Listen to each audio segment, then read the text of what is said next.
So welcome to this podcast with Sabra. Today we're going to be talking about introducing yourself, whether in person or online. Introducing yourself isn't only important because first impressions matter, but it's actually your chance to decide what people should know about who you are. You probably want to make an impact, to create trust, and communicate a certain amount of authenticity. So don't underestimate the power that you have at this stage.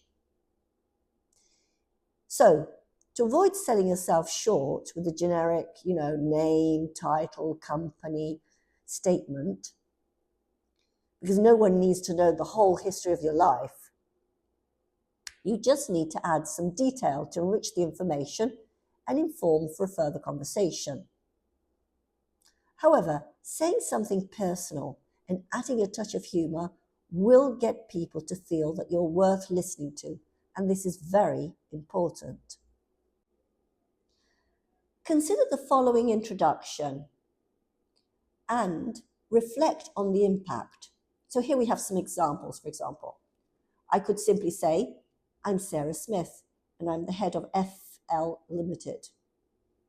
Well, I'm not sure that's very impactful, is it? Or exciting to hear. How about instead if we said something like this? Hi, I'm Sarah Smith, and I'm the head of FL Limited, a large language agency that helps companies improve the language skills of their employees. Okay, still a bit boring, isn't it? Because, the people who are part of the meeting, who are joining the meeting, they kind of know who you are and know your credentials. So maybe it could be more effective if, for example, you said, I'm Sarah Smith, and I run FL Limited Languages. We're an agency, and we help companies empower their learners to speak English more confidently. And I know what dedication and commitment mean because I'm also a marathon runner. And I know how tough it can be to build a routine and how much sweat it requires. So adding something like this that goes beyond saying your name and title, something personal, helps you stand out.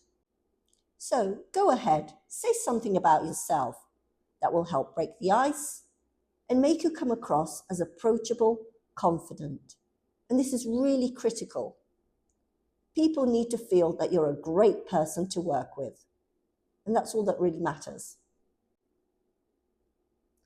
However, we need to take into consideration context, because context does matter. And as with every presentation, we always say you need to think about who your audience is. Who are you talking to? And what is the message that you want to get across? What relationships are you trying to build with these people? And what do these others who are listening to you, what do they really need to know to sort of get things off the ground? Whether it's a client, or you're building a new team, or you're involved in recruitment. If you're feeling stuck, you need to think of another way to present your message. So, let's consider a few critical or important points. What you need to do is to make sure that when you decide the lines and what you want to say, you start rehearsing them aloud. Yes, it's so important. You need to hear yourself, record yourself, and decide if this is really what you want to say and convey to your audience. After all, you want to sound natural, confident, and comfortable with what you're saying and how you're saying it. So remember, even short phrases, if it's a foreign language, can be just as effective. Another thing that you need to do is to use pausing. Pausing is a very natural and effective way to convey your message, a little bit like I do when I'm speaking. You want to make sure that people understand your words, understand what you're saying. So speaking slowly helps to ensure that information is not lost. there are also other things that you need to take into consideration. So, for example, proximity is something quite important, you know. You mustn't take it for granted.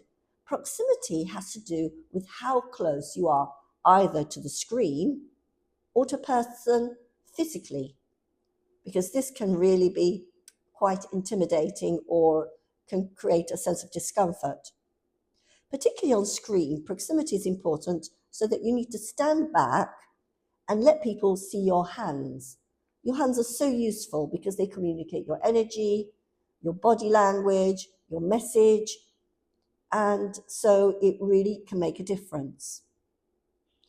Another thing that is particularly important is voice projection. Yes, you need to speak with a voice which is slow, clear, with a mellow tone, and you need to make sure that you do not use a questioning form. Well, that's all for today. It's been great chatting with you, and see you next time.